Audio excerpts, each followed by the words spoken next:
Good afternoon. Relax na tayo dito sa Hamtik Antique mga kabiyahedor.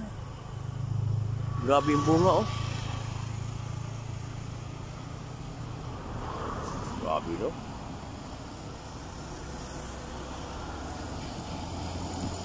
Mahigit 20 siguro yan sa isang ano no. Grabe siya makapamunga eh. Gandang klaseng lubingan.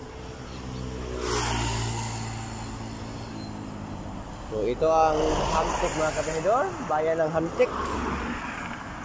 Dito sa Antique Province. Nag-ano na tayo, nag-stretching na tayo kasi medyo dinalaw tayo ng antok, Mario Joseph. Kanina lakas ng ulan. Diyan ako galing sa Hamtik Poblasyon. Tapos punta tayo doon sa Giningsangan.